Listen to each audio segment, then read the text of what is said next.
8 फेरों का 8वां वचन।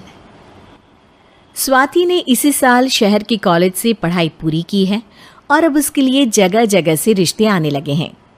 स्वाति से ज़्यादा उसके रिश्तेदारों को उसकी शादी की चिंता है, इसीलिए जो भी स्वाति के घर आता वो किसी नए लड़के की खबर ज़रूर ले आता। अरे दीदी, ये फोटो देख के बताओ कैसा है। राहुल नाम है लड़के का, मेरी सहेली की बहन का बेटा है। अपनी स्वाति के साथ एकदम प्यारी जोड़ी लगेगी इसकी। ज़रा दिखाना, फोटो तो बढ़िया लग रहा है। कोई गलत आदत वादत तो नहीं है ना इसे? और कमाता कितना है? अरे कोई गलत आदत नहीं है दीदी, आप कहो तो एक मीटिंग करवा देती हूँ, फिर सब कुछ फाइनल कर लेना। हाँ, ये सही कह रही हो तुम। संडे को स्वाति के पापा भी घर पे ही रहेंगे। बुआ फिर वहाँ से चली जाती है और रात को स्वाति की माँ उससे कहती है, स्वाति बेटा, आज कमला बुआ ने एक लड़के की फ़ोटो दिखाई है। संडे को वो लोग मिलने आ रहे हैं, तैयार हो ना तुम बेटा? अरे मम्मी, आप कहाँ कमला बुआ के चक्कर में आ जाती हो? अभी इतनी जल्दी कोई शादी वादी नहीं करनी है मुझे। अरे बेटा, अच्छा लड़का है, बुआ जानती है उसे अच्छे से। हाँ स्वाति बेटा, एक बार मिल तो लो, बाद में देखेंगे आगे क्या करना है। वैसे तो कमला रिश्ता लाई है तो मना करने का तो कोई सवाल ही नहीं उठता। संडे की सुबह होती है और कमला बुआ राहुल और उसके मम्मी पापा को लेकर स्वाति के घर आती है। अरे आइए आइए भाभी, इसे अपना ही घर समझिए। इनसे मिलिए, ये मेरे भैया और ये मेरी भाभी हैं। नमस्ते भाभी जी, ये है हमारा लड़का राहुल, सरकारी नौकरी की तैयारी कर रहा है ये। वैसे आपकी बेटी कहाँ है? अरे स्वाति बेटा, बाहर आ जाओ। वैसे कितनी पढ़ाई की है स्वाति ने? जी, पोस्ट ग्रेजुएट है हमारी बेटी साइंस में। ये सब तो ठीक है, पर घर संभालना जानती है या नहीं? हमें कौन सी इससे नौकरी करवानी है, नौकरी तो मेरा बेटा करेगा ही।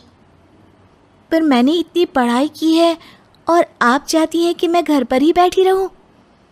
अरे स्वाति बेटा, ये बड़ों की बात में तुम कहाँ बोल पड़ी? हम सब देख लेंगे क्या करना है क्या नहीं। हम तो इसी बात पर विश्वास करते हैं कि घर के लड़कियां घर में ही रहे तो ज़्यादा अच्छा रहता है।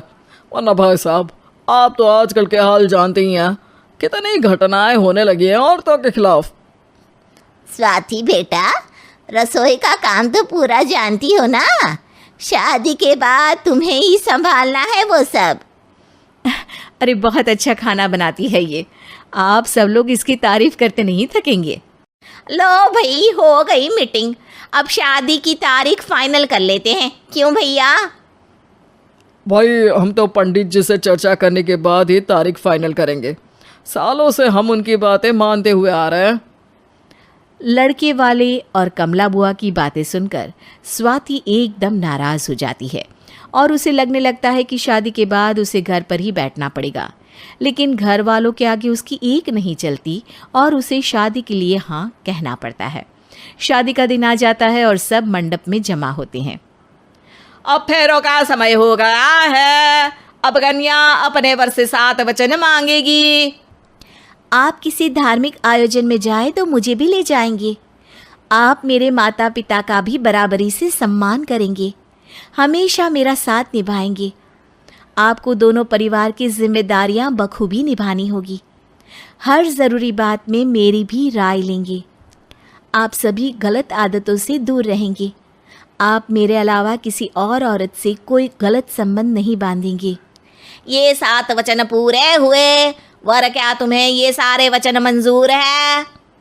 जी हाँ पंडित जी, मैं सारे वचन अच्छे तरीके से निभाऊंगा। अरे वाह वाह, बढ़िया तरीके से सब काम संपन्न हो गया। तो इसी के साथ विवाह संपन्न हुआ और आज से ये दोनों पति पत्नी हुए। 1 मिनट पंडित जी, अभी एक वचन लेना बाकी है। अब कौन सा वचन है बेटा? मैं अब हमेशा के लिए किसी दूसरे घर में जाने वाली हूँ, तो पति के अलावा मैं अपने सास ससुर से भी एक वचन लेना चाहूँगी। अब कहो बेटी। मैं ये चाहती हूँ कि मुझ पर किसी बात की कोई पाबंदी नहीं लगाई जाएगी। मुझे सब कुछ करने की आज़ादी होगी और मैं भी विश्वास दिलाती हूँ कि मैं एक अच्छी बहू बन के दिखाऊंगी। स्वाति की बात सुनकर उसके सास ससुर एकदम चौंक जाते हैं और कुछ बोल नहीं पाते कि उतने में कमला बुआ बोल पड़ती है।